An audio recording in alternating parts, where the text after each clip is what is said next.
तो हेलो दोस्तों, कैसे हैं आप सब। मैं हूं आपका दोस्त डॉक्टर युवराज और आज से हम शुरू करने वाले हैं आपके क्रियाशारी लेक्चर की सीरीज। तो यार, जैसा कि हम सब जानते हैं, क्रियाशारी हमारा बीएमएस फर्स्ट प्रूफ का सब्जेक्ट है। इस सब्जेक्ट को हम एनसीआईएसएम के सिलेबस के अकॉर्डिंग कवर करने जा रहे हैं। और साथ ही साथ क्योंकि हम आयुर्वेद को पढ़ रहे हैं, क्रिया शरीर को पढ़ रहे हैं, तो मुझे ऐसा लगता है कि कुछ ऐसे बेसिक कंसेप्ट्स हैं जो हमारे पहले क्लियर होने चाहिए। तो हम पहले उन बेसिक कंसेप्ट्स को क्लियर करते हुए चलेंगे, फिर एनसीआईएसएम के अकॉर्डिंग इस पूरे सब्जेक्ट को लेते हुए चलेंगे। लेक्चर वाइज ये सीरीज रहेगी। तो चलिए बिना किसी देरी के शुरू करते हैं और हम कुछ बेसिक्स क्लियर करते हैं। अब यार, हम आयुर्वेद को पढ़ रहे हैं तो सबसे पहले हमें यही जानना चाहिए कि आयुर्वेद है क्या। जिस सब्जेक्ट को हम पढ़ रहे हैं, पहले हमें उस सब्जेक्ट के बारे में पता होना चाहिए। तो सबसे पहले हम आयुर्वेद को जानते हुए चलेंगे। तो यार, आयुर्वेद जो शब्द है ना, इसकी निरुक्ति है आयुषः वेदः आयुर्वेदः। ये निरुक्ति क्या होती है भाई? निरुक्ति होती है कि कोई शब्द कैसे बना है, वो शब्द वैसा ही क्यों है। आयुर्वेद को आयुर्वेद कहा गया, तो वो जो आयुर्वेद शब्द इसके लिए मिला, तो आयुर्वेद शब्द यहाँ क्यों प्रयोग किया गया। तो आयुर्वेद की निरुक्ति है आयुषः वेदः आयुर्वेदः। अब देखिए, आयुषः, आयुषः का अर्थ है आयु, हमारा जो लाइफ स्पेन है। और वेद का अर्थ होता है नॉलेज, ज्ञान, ज्ञान का सोर्स। तो अब इसका मतलब क्या हुआ? आयुष मतलब एज, आयु जो हमारी लाइफ है, और वेद मतलब ज्ञान। तो यानी कि एक ऐसा ज्ञान जिसमें कि आयु के बारे में बात की गई है, या सिंपली कहें तो आयु का ज्ञान जहां हमें प्राप्त होता है वह आयुर्वेद होता है। ये आयुर्वेद शब्द की निरुक्ति है। that Veda means knowledge and Ayush means life. Therefore, Ayurveda means the knowledge and understanding of life. Ayurveda is not only a medical science but is a science of life. यह आयु का ज्ञान कराने वाला शास्त्र है, इसलिए इसे आयुर्वेद कहा जाता है। अब हमें आयुर्वेद की डेफिनेशन पता होनी चाहिए, और डेफिनेशन का अगर आप श्लोक याद कर सकते हैं तो बहुत अच्छा है। आपको ये श्लोक याद होना ही चाहिए, इसको स्टार मार्क कर लीजिए, एग्जाम में पूछा जाता ही है। आयु की डेफिनेशन पूछ ली तो आपको श्लोक लिखना है। अब हम जानते हैं कि आयु की डेफिनेशन आखिर है क्या। तो आयु की डेफिनेशन देते हुए आचार्य चरक कहते हैं, हिताहितं सुखं दुःखम् आयुस्तस्य हिताहितं मानं च तच्च यत्रोक्तम् आयुर्वेद स उच्यते। आचार्य कहते हैं कि हितायु, अहितायु, सुखायु, दुखायु, जहाँ इन चार प्रकार की आयु का वर्णन किया गया हो, एवं हिताहितम, इनके लिए हितकर और अहितकर भावों का वर्णन किया गया हो, साथ ही साथ आयु का मान, मान यानी कि मेजरमेंट जहाँ बताई गई हो, उसे आयुर्वेद कहा जाता है। यानी कि सिंपली आयुर्वेद वो साइंस है जहाँ पर चार प्रकार की आयु, हितायु, अहितायु, सुखायु, दुखायु, और साथ ही साथ इन चार प्रकार की आयु के लिए क्या हितकर है, क्या अहितकर है, और इनका मान, इनकी मेजरमेंट, जो यहाँ ये चीज़ें बताई जाएं वो आयुर्वेद कहलाती हैं। अब आप कहोगे सर यार, ये चार प्रकार की आयु आपने बोल तो दी लेकिन समझ नहीं आई है क्या। तो देखिए, आयु जो है उसको चार प्रकार से डिवाइड किया गया है। मेनली आप ये चीज़ें पदार्थ विज्ञान में पढ़ोगे, लेकिन फिर भी मैं आपके बेसिक्स क्लियर करने के लिए इसे पढ़ा रहा हूँ। तो देखिए, आयु को जो है चार प्रकार का माना गया है। आचार्यों ने कहा है आयु चार चार प्रकार की है। कौन कौन सी? हितायु, अहितायु, सुखायु और दुखायु। भाई आयु क्या है? बेसिकली हम आयु ये मानते हैं ना कि हमारी बर्थ से लेकर डेथ तक का जो टाइम है, जो लाइफ स्पैन है, उसे हम आयु कहते हैं। और जो बर्थ से लेकर डेथ तक का जो टाइम, उसे हम लाइफ भी कहते हैं। वही हमारा जीवन है, वही हमारी आयु है। तो यार, आपने अपने जीवन का ज्यादातर समय किस तरह व्यतीत किया, उसके आधार पर आयु चार प्रकार की है। जैसे पहली आयु है हितायु। तो हितायु है, हितायु वे वह आयु होती है जिसके अंदर हम अपने जीवन का ज्यादातर समय या फिर पूर्ण जीवन ही स्वयं के और दूसरों के हित के लिए प्रयोग करते हैं। हित का अर्थ है बेनिफिशियल, बेनिफिट। जैसे कि कोई व्यक्ति है, वह अपने बेनिफिट के लिए तथा समाज के बेनिफिट के लिए पूरा जीवन जी रहा है, तो इसका अर्थ यह है कि वह हितकर आयु जी रहा है।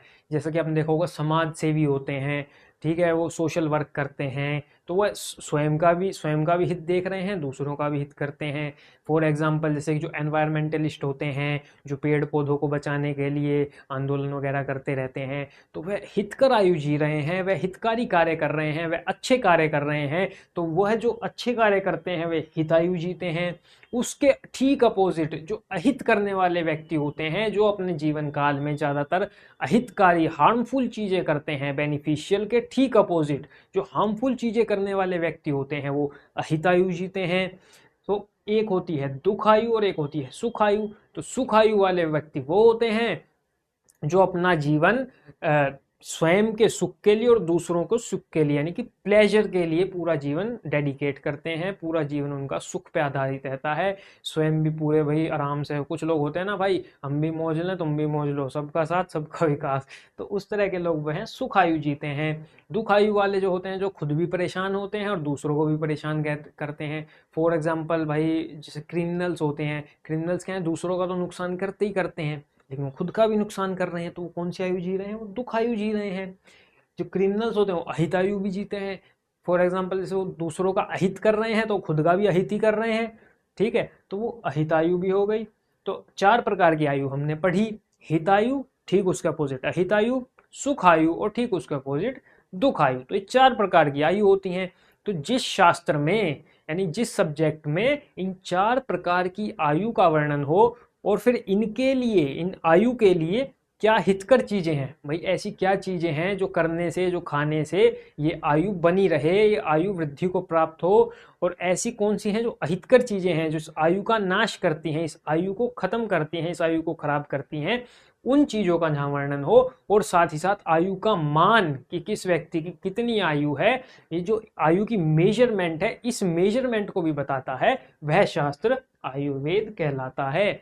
यह डेफिनेशन आपको याद होनी ही चाहिए क्योंकि ये एग्जाम में आती ही आती है। इसको डबल स्टार कर लीजिए, वेरी इंपॉर्टेंट श्लोक, ये आपको याद होना चाहिए। चलिए हम आगे चलते हैं। अब हम आयु की बात करते हैं कि ये आयु क्या है। हमने पढ़ लिया कि यार जिस शास्त्र में आयु के बारे में बताया है 4 प्रकार की, उसके लिए हितकर अहितकर के बारे में उसका मान बता दिया, वो आयुर्वेद है। लेकिन यार ये आयु क्या है, हमें आयु बताओ। तो बेसिकली हम लेमन लैंग्वेज में मोटा मोटा तो ये समझते हैं ना कि भाई जो बर्थ हुई और जो डेथ है उसके बीच का जो टाइम है वो आयु है, बस। आयु इति जीवित काल है, इसकी निरुक्ति क्या है, आयु इति जीवित काल है, कि भाई जो जीवन का जो समय है बस वो आयु है, ठीक है। ये तो हो गई इसकी निरुक्ति, वेरी इजी। अब आती है इसकी डेफिनेशन, वेरी इंपॉर्टेंट श्लोक, वेरी इंपॉर्टेंट डेफिनेशन, आपको पता होनी ही होनी चाहिए, डबल स्टार इसको भी मार्क कर लीजिए। आयु की डेफिनेशन में आचार्य कहते हैं कि शरीरेन्द्रिय सत्वात्म संयोगोधारी जीवितम नित्यगश्चानुबंधश्च पर्यायरायुरुच्यते। आचार्य बता रहे हैं कि शरीर, शरीर का मतलब हमारी बॉडी, जो है बॉडी है ना, शरीर, इंद्रिय, इंद्रिय का मतलब है हमारी सेंसेस, हमारी सेंसेस होती हैं। जैसे इंद्रियां क्या होती हैं, जो सेंसेस होती हैं। फॉर एग्जांपल मैं आपको समझाने की कोशिश करूं तो जैसे कि हम बाहर का ज्ञान जिन चीज़ों से प्राप्त कर रहे हैं वो ज्ञानेंद्रियां हैं, और जिससे हम कार्य करते हैं वो कर्मेंद्रियां होती हैं। 2 प्रकार की इंद्रियां होती हैं, ज्ञानेंद्रिय और कर्मेंद्रिय। फॉर एग्जांपल ज्ञान के लिए हम एग्जांपल लें तो जैसे कि मैं आँखों से देख रहा हूँ, तो ये देखने का जो ज्ञान मुझे प्राप्त हो रहा है वो नेत्रों से प्राप्त हो रहा है, आँखों से, आई से। तो ये जो आई है, ये जो चक्षु है, ये जो नेत्र हैं, ये मेरी ज्ञानेंद्रिय है।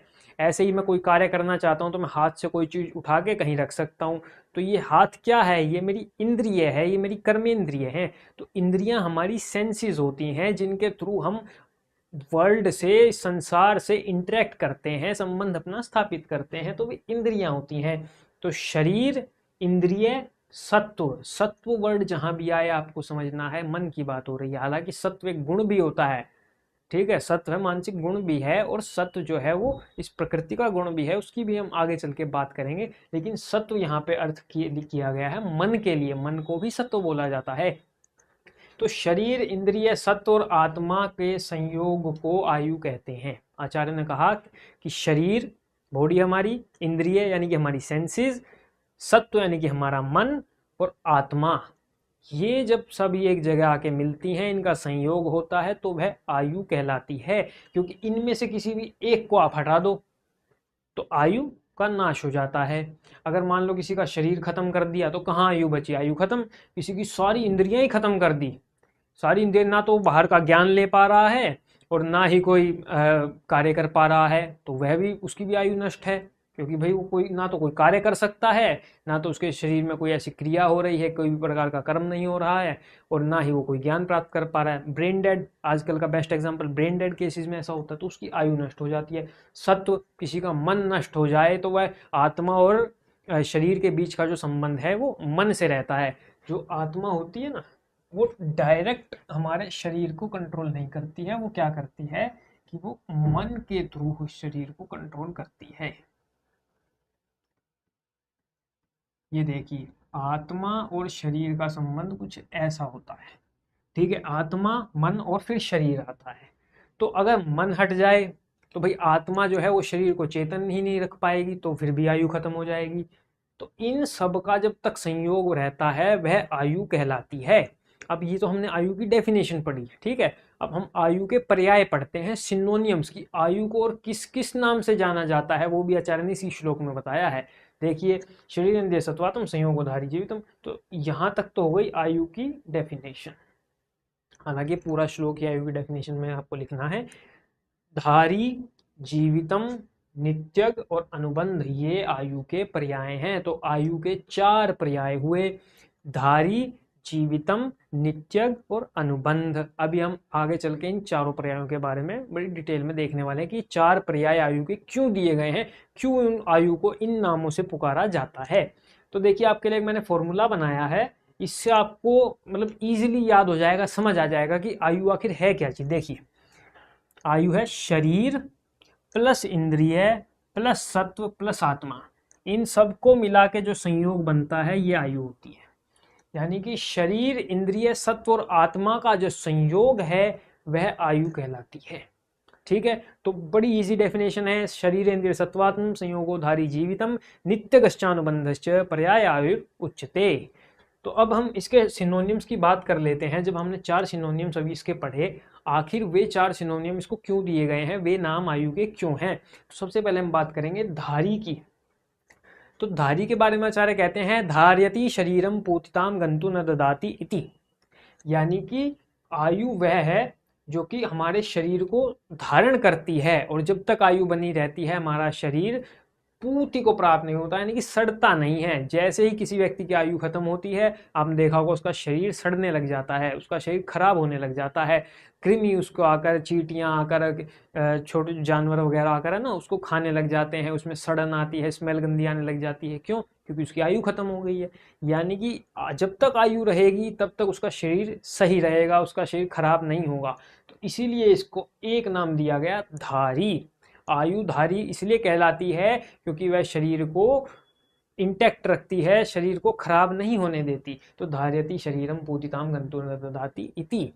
दूसरा इसका सिनोनिम है जीवितम। तो जीवितम के बारे में आचार्य कहते हैं, जीव्यति प्राणान धार्यति इति, कि जब तक आयु हमारी है तब तक वह प्राणों का धारण करके रखती है, जिसके कारण हमारा जीवन है।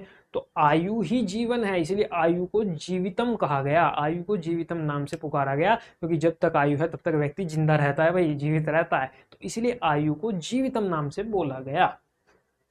तो आगे चलते हैं, एक नाम है आयु का नित्यक। नित्यक, अब देखो नित्य नाम तो हमने सुना है ना, नित्य का मतलब होता है जो हमेशा रहता है, ठीक है। तो नित्यक नाम इसलिए दिया गया कि नित्यम शरीरस्य क्षणिकत्वेन गच्छति इति। नित्यम यानी कि जो हमेशा हर क्षण शरीर के साथ है, जो हमारी आयु है ना, हर पल, एक एक सेकंड, एक एक माइक्रो सेकंड हमारे शरीर के साथ है, तो ये नित्य है, हर क्षण हमारे शरीर के साथ है, हर काल में हमारे साथ है। लेकिन जब ये हमारा साथ छोड़ देती है तब यह शरीर नष्ट हो जाता है। इसीलिए आयु को नित्य कहा गया है, क्योंकि यह हर क्षण हमारे शरीर के साथ रहती है, हर क्षण। तो इसीलिए इसे नित्यक नाम से पुकारा गया। चौथा नाम आयुर्वेद को दिया, इसको आयु को दिया गया है, वह है अनुबंध। अनुबंध के बारे में आचार्य कहते हैं, अनुबंधनाति आयु अपरापर शरीरादि संयोग रूपतया इति अनुबंध।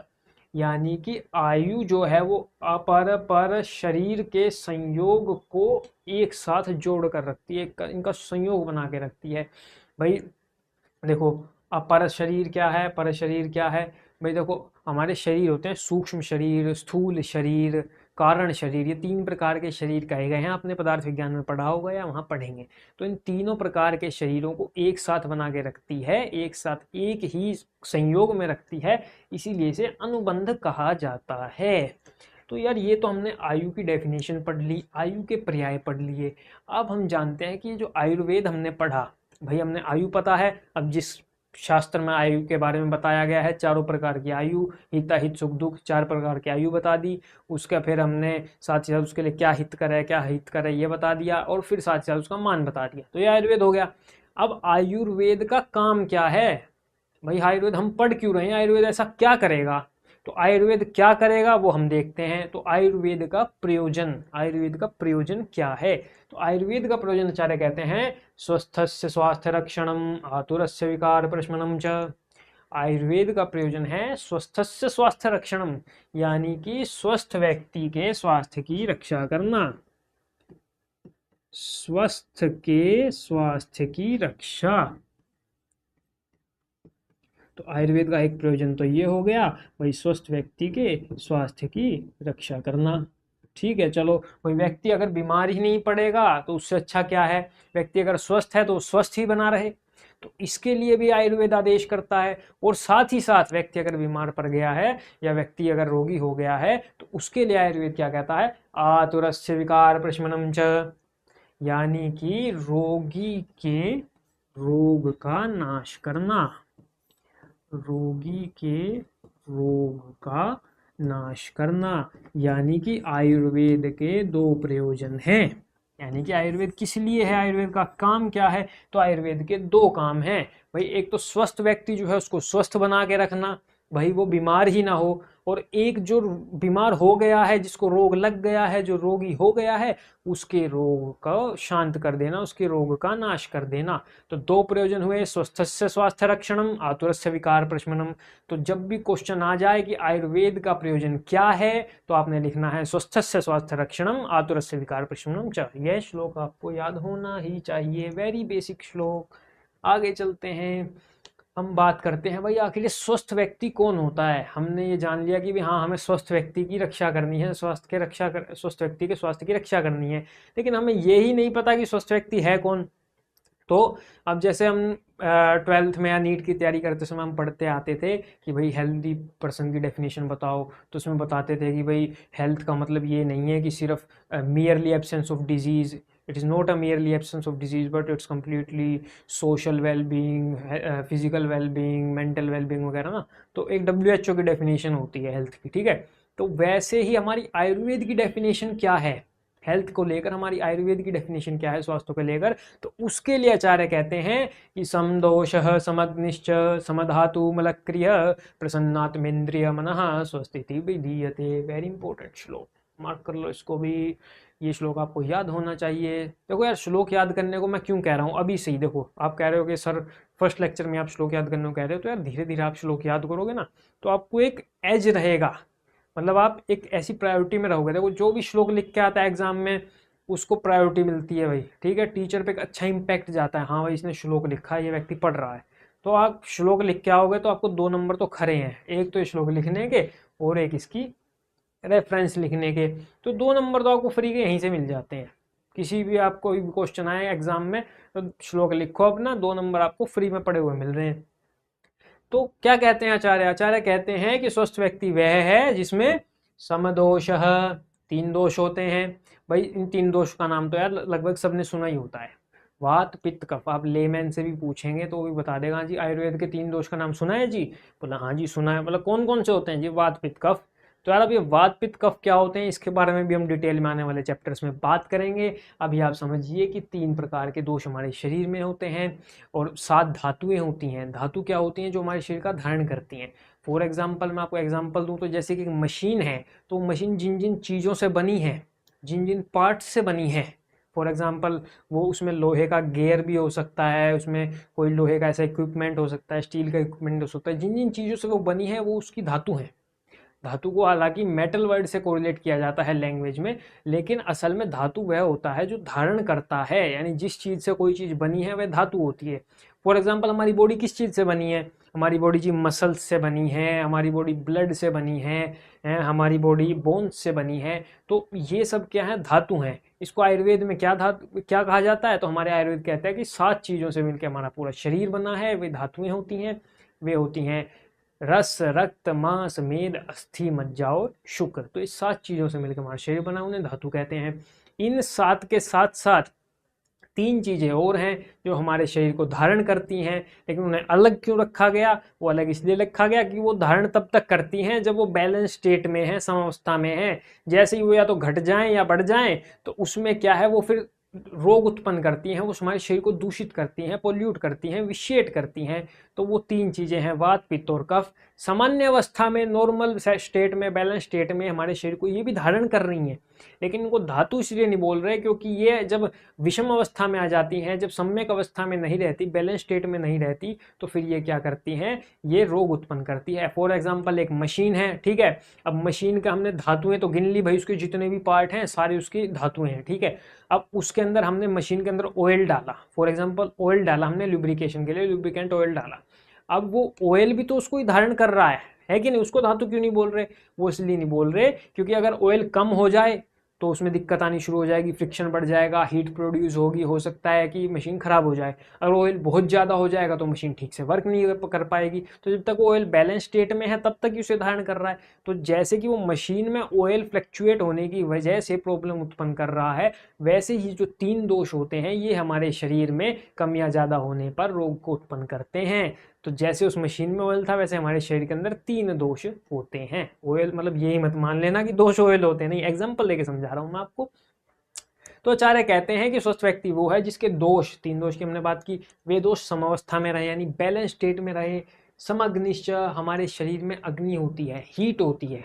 आप अग्नि से ये समझें कि हीट है जो हमारे, हम सबको जो पता है ना कि हमारा जो बॉडी टेम्परेचर है वो एक कांस्टेंट रहता है 37.5 डिग्री सेल्सियस पे, वो कांस्टेंट रहता है, ठीक है ना। आप वो +2 में पढ़ के आए होंगे, एंडोथर्मिक, एक्सोथर्मिक, ये एनिमल्स होते हैं। तो इस तरह जो हमारा शरीर है उसके अंदर अग्नि होती है, हीट होती है। तो जब ये अग्नि भी अपनी बैलेंस स्टेट में रहे, यानी कि हमारा टेम्परेचर मेंटेन रहे, तो समदोष, समग्निश्च, ठीक है, ये भी बैलेंस में हो गया। समधातु, अभी हमने धातु के बारे में एक ब्रीफ छोटा सा इंट्रोडक्शन लिया, आगे धातु पूरा डिटेल में आपको चैप्टर आएगा, तब आपको पूरी डिटेल में समझाएंगे, टेंशन मत ना लो। तो समधातु, ये जो 7 धातुएं हैं, रस, रक्त, मांस, मेद, अस्थि, मज्जा और शुक्र, 7 धातुएं होती हैं, ये भी सम अवस्था में रहें। साथ ही साथ मलक क्रिया, मलादि की जो क्रियाएं हैं, जो हमारे शरीर में मल होते हैं, मल यानी कि वेस्ट प्रोडक्ट। आप खुद सोचो हमारे शरीर से क्या क्या वेस्ट निकलता है। हमारे शरीर से भाई फीकल मैटर निकलता है, ठीक है, हमारे शरीर से यूरिन निकलता है, ठीक है, हमारे शरीर से क्या निकलता है? स्वेट निकलता है, पसीना निकलता है। तो यार यही तो है मल। 3 मल होते हैं, मल, मूत्र और स्वेद। मल को पुरुष कहा जाता है, जो हमारा फीकल मैटर होता है उसे पुरुष कहते हैं। तो मूत्र, पुरुष और स्वेद 3 प्रकार के मल हैं। पुरुष यानी कि हमारा फीकल मैटर, मूत्र यानी कि हमारा यूरिन, और स्वेद यानी कि हमारा स्वेट। तो ये जब मलादि की जो क्रियाएं होती हैं ये भी सम्यक होनी चाहिए। जब ये भी बैलेंस्ड है, ये भी प्रॉपरली हो रही हैं, बस जिस टाइम जो मल निकलना चाहिए उस टाइम वो मल आराम से निकल रहा है, उसमें कोई प्रॉब्लम नहीं आ रही है, तो भी भाई व्यक्ति स्वस्थ रहता है। प्रसन्न आत्म इंद्रिय मन, की उसकी आत्मा, इंद्रिय और मन प्रसन्न रहने चाहिए। प्रसन्न in the sense good state में रहनी चाहिए, स्टेट ऑफ वेल बीइंग में रहने चाहिए। तो जिस व्यक्ति में ये गुण पाए जाते हैं उसे स्वस्थ व्यक्ति कहते हैं। तो स्वस्थ व्यक्ति के लिए होने के लिए क्या होना चाहिए भाई? हमारे दोष सम होने चाहिए, हमारी अग्नि सम होनी चाहिए, समदोष समग्निश्च, हमारी धातुएं सम होनी चाहिए, समदोष समग्निश्च, समधातु मलक क्रिया, और हमारी जो मल आदि की क्रियाएं हैं वो सम होनी चाहिए। और साथ ही साथ क्या होना चाहिए? ये तो देखो ये सब सम होनी चाहिए, यानी कि बैलेंस्ड अवस्था में होना चाहिए। साथ ही साथ क्या होना चाहिए कि हमारी आत्मा, इंद्रियां और मन, आत्मा, इंद्रियां और मन, तो ये जो तीनों हैं, ये तीनों क्या होने चाहिए भाई? ये तीनों होने चाहिए प्रसन्न, यानी कि ये भी in the state of well being होने चाहिए। जिस व्यक्ति के अंदर ये सब चीज़ें, यानी कि दोष, अग्नि, धातु और मल आदि क्रियाएं सम अवस्था में हैं और आत्मा, मन और इंद्रियां प्रसन्न हैं, उस व्यक्ति को स्वस्थ कहते हैं। स्वस्थिति विधीयते। तो ये स्वस्थ व्यक्ति की डेफिनेशन है, ये श्लोक आपको याद होना चाहिए, वेरी बेसिक। ये मतलब मैं आपको ये नहीं करवा रहा कि क्रिया शरीर के सिलेबस में है, लेकिन ये बेसिक्स है जो आपको पता होने चाहिए, कम से कम श्लोक याद करोगे तो वेल एंड गुड है। तो हम आगे चलते हैं। अब आगे चलते हैं पंच महाभूत के सिद्धांत पे। एक छोटा सिद्धांत है। तो पंच महाभूत का सिद्धांत ये है कि आयुर्वेद कहता है कि यह पूरा संसार, इस संसार की हर चीजें, कुछ भी, हर चीज पंच महाभूतों से बनी है। पंच महाभूत के अपने नाम तो सुने ही होंगे, लेकिन फिर भी मैं बता देता हूँ आपको कि भाई 5 महाभूत होते हैं, आकाश, वायु, अग्नि, जल और पृथ्वी। ठीक है, 5 महाभूत होते हैं। आयुर्वेद कहता है कि इन पांचों से ही पूरा संसार बना है। दरअसल भूत शब्द जो है वो भू प्लस का धातु से मिलकर बनता है। उसका मतलब है which have identity and existence, यानी कि जिसकी अपनी पहचान है और जिसका अस्तित्व होता है और जो किसी और चीज से नहीं बना, वह पंचमहाभूत होते हैं। आप पदार्थ विज्ञान में इसके बारे में बड़ी डिटेल में पढ़ने वाले हो, तो उसको आप वहाँ कवर कर सकते हो पदार्थ विज्ञान में, अगर आप पंचमहाभूतों के बारे में डिटेल में पढ़ना चाहो। तो आयुर्वेद कहता है कि सर्वम द्रव्यम पंचभौतिकम, सर्वम द्रव्यम पांच भौतिकम, यानी कि इस संसार के सभी द्रव्य पंच महाभूत से मिलके बने हैं। तो यार सभी द्रव्य का मतलब सर सभी द्रव्य? बोला जी हाँ सभी द्रव्य, चाहे कि ये मेरा शरीर है, यह भी पूरा 5 महाभूतों से ही बना है, आपका शरीर है वो भी 5 महाभूतों से ही बना है, जिस टैबलेट में, लैपटॉप में, फ़ोन की स्क्रीन पे आप ये सब देख रहे हैं, मेरे लेक्चर देख रहे हैं, तो ये भी पंचमहाभूतों से ही बना है। जिस चेयर पे आप बैठे हैं, जिस बेड पे आप बैठे हैं, वो भी पंचमहाभूतों से बना है।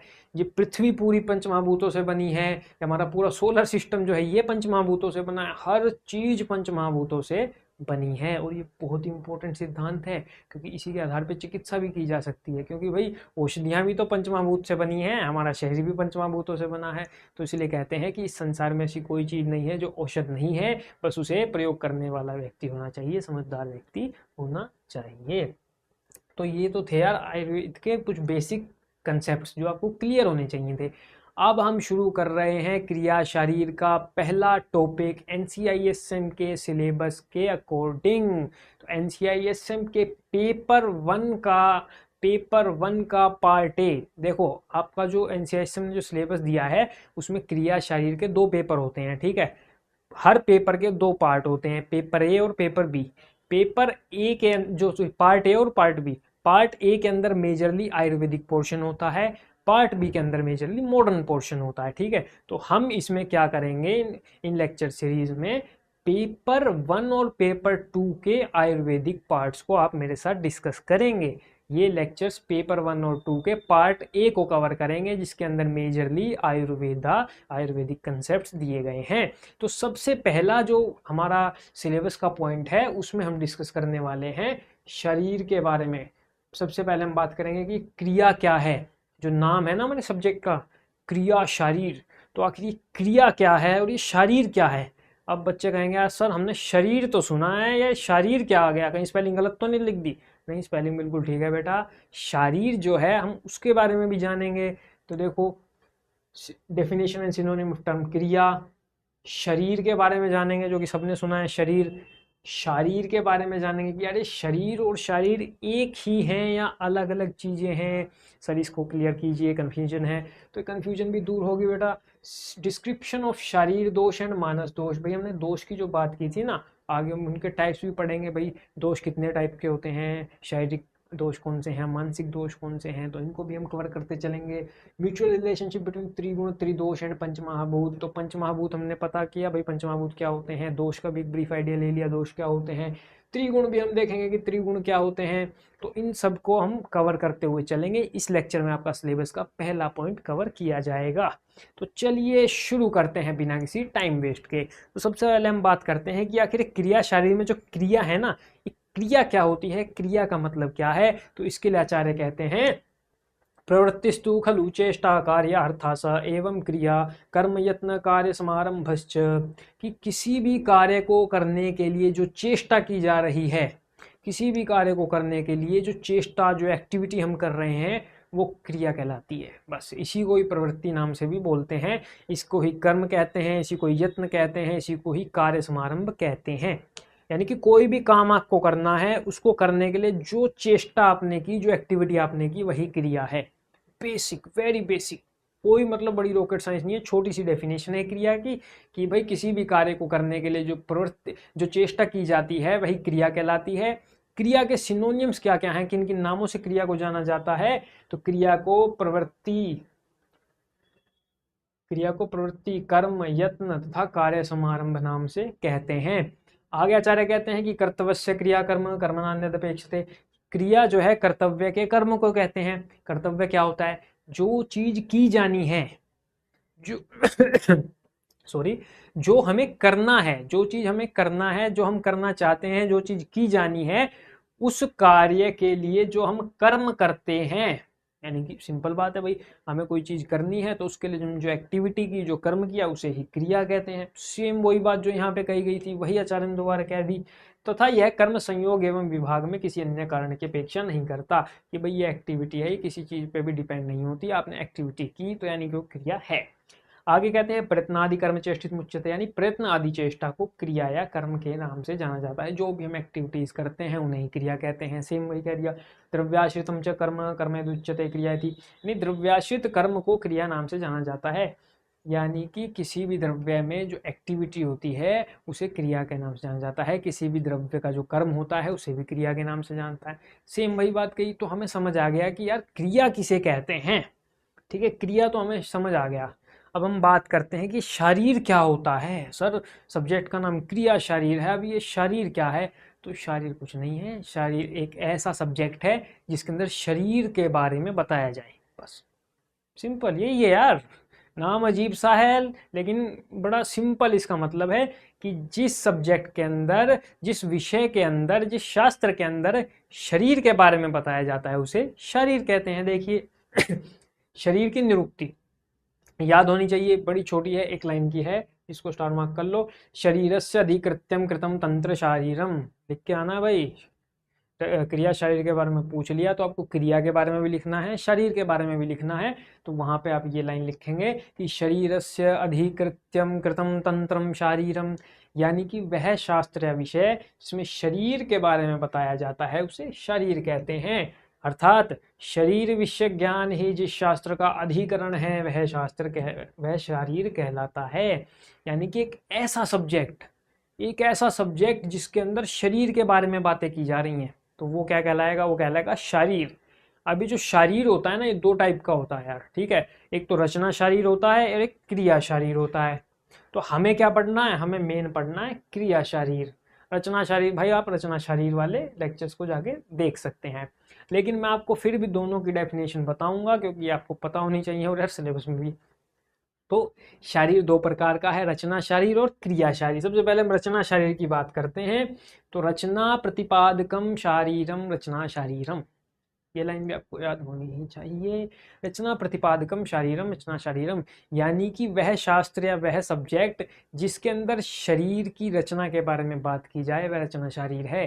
भाई हमारे शरीर की रचना कैसी है, संरचना, हमारा शरीर कैसे बना हुआ है, ठीक है, स्ट्रक्चर कैसा है हमारी बॉडी का, तो हमारे शरीर की रचना, हमारे शरीर के अंदर जितने अंग हैं उनकी रचना, वो हमारे शरीर के अंदर कैसे हैं, उनकी स्थिति क्या है, उनके बारे में हम जाने, तथा एक दूसरे से कैसे संबंध है उनके, मतलब उसके आसपास कौन सा अंग है, कोई अंग है ना शरीर के अंदर, कोई ऑर्गन है तो उसके पास में कौन सा ऑर्गन है, वो कैसे कनेक्टेड है, तो पूरी संरचना जिसमें बताई जाए, शरीर की रचना जिसमें बताई जाए उसे रचना शरीर कहते हैं। रचना प्रतिपादकम शारीरम रचना शरीरम, अर्थात शरीर शास्त्र का वह विभाग जिसमें शरीर के अंग प्रत्यंगों की रचना, स्थिति तथा एक दूसरे से संबंधों का अध्ययन किया जाता है उसे रचना शरीर कहते हैं। और आधुनिक मतानुसार यानी कि मॉडर्न में इसे क्या कहते हैं, एनाटमी। बहुत बच्चों का फेवरेट सब्जेक्ट रहता है एनाटमी, तो ये है वो एनाटमी जिसे कि आयुर्वेद में हम बोलते हैं रचना शरीर। अब हमने रचना शरीर की बात कर लिया, अब हम आते हैं अपने सब्जेक्ट पे जो कि क्या है, क्रिया शरीर। तो क्रिया शरीर क्या, रचना शरीर क्या था, रचना प्रतिपादकम शरीरम इति रचना शरीरम। अब क्रिया शरीर क्या होगा, क्रिया प्रतिपादकम शरीरम क्रिया शरीरम। लो सेम, इसको भी आप याद कर लेना। इजी है, एक एक लाइन के हैं, बड़े आराम से आप याद कर लोगे, मेरे को आप पे पूरा भरोसा है, टेंशन मत ना लो, हो जाएगा। एक बार बोलोगे, दो बार बोलोगे, तीन बार बोलोगे, चार बार बोलोगे, हो जाएगा।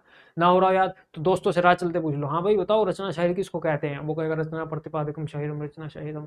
तो ऐसे आपकी प्रैक्टिस होती रहेगी, आपको याद होता रहेगा। बड़े ईजी है श्लोक याद करना, कोई मुश्किल नहीं है। तो क्रिया प्रतिपादकम शरीरम क्रिया शारीरम, यानी कि शरीर शास्त्र का वह विभाग जिसमें कि शरीर के अंदर होने वाली उसकी क्रियाओं इत्यादि के बारे में बताया जाता है। हमारी क्रियाएं मेनली किन किन से रिलेटेड होती हैं, तो दोष, धातु और मल, इन तीन से रिलेटेड होती हैं। भाई एक तो हमारा शरीर जिन चीज़ों से बना है तो उनमें क्रियाएं हो रही हैं, एक हमारा जो दोष हैं जो भाई धारण कर रहे हैं शरीर को लेकिन घटने बढ़ने पे वो दूषित भी कर रहे हैं, तो उनसे रिलेटेड क्रियाएं हैं। और क्या है, एक मल है जो एक्सक्रीशन, जो एक्सक्रीटरी प्रोडक्ट्स हमारे वेस्ट निकलता है, उनसे रिलेटेड क्रियाएं हैं।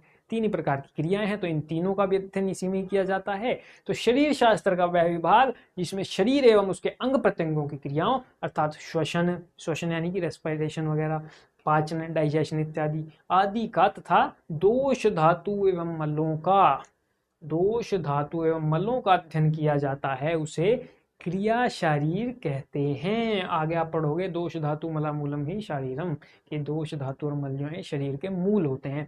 क्यों? क्योंकि भाई इन तीनों को हटा दो तो शरीर कहाँ है बताओ। भाई दोष भाई जो हमारे शरीर के अंदर है, धातु जो हम जिससे हमारा शरीर बना है, और मल हमारा शरीर यही तो है, इसके अलावा तो कुछ और नहीं है हमारे शरीर के अंदर। तो ये तीन ही शरीर के मूल हैं, ये तीन ही मिलकर शरीर बना रखा है इन्होंने। तो भाई इनका भी अध्ययन किया जाता है, इसीलिए इसको दोष धातु मल विज्ञान भी बोलते हैं। इन तीन को हम पढ़ रहे हैं इसके अंदर। तो क्रिया शरीर का दूसरा नाम क्या है? क्रिया शरीर का दूसरा नाम है दोष धातु मल विज्ञान।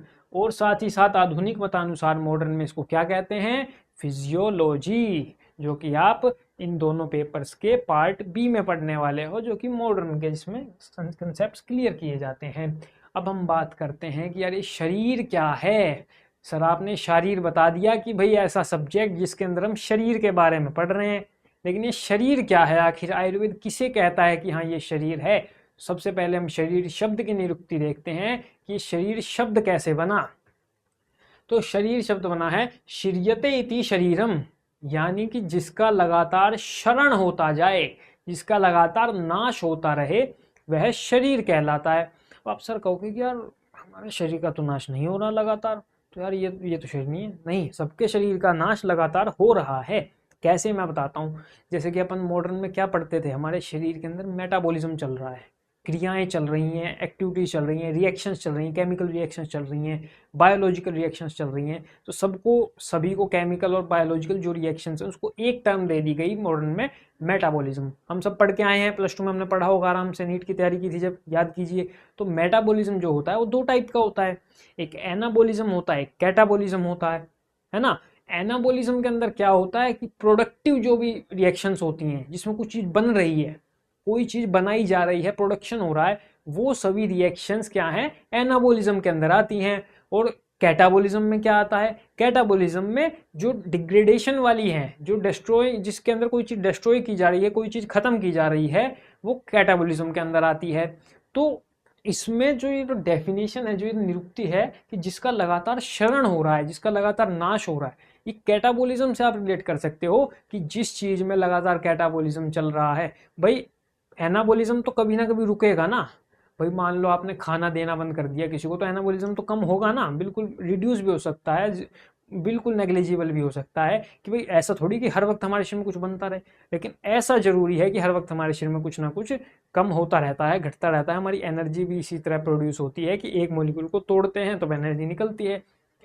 तो इसी पर एटीपी को एडीपी में तोड़ते हैं, ऐसे एनर्जी निकलती है। तो जिसका लगातार नाश या क्षरण होता रहता है वह शरीर कहलाता है, उसे शरीर कहते हैं। यह है इसकी निरुक्ति। अब हम इसकी डेफिनेशन की बात करें तो आचार्य चरक कहते हैं कि तत्र शरीरम नाम चेतनाधिष्ठान भूतम पंचमहाभूत विकार समुदायत्कम संयोगवाही। कि शरीर क्या है? तो शरीर है चेतना का अधिष्ठान भूत। चेतना यानी कि हमारी आत्मा, हमारा मन जो है, तो हमारी आत्मा का अधिष्ठान भूत। भाई हमारी आत्मा कहाँ रह रही है? शरीर में रह रही है, तो हमारी आत्मा का तो अधिष्ठान हो गया, ठीक है। पंच महाभूत विकार समुदायत्कम, कि जो पंच महाभूत विकार हैं, जो पंच महाभूतों से बनी चीजें हैं, कोई चीज किसी से बनती है तो वो उसका विकार कहलाती है।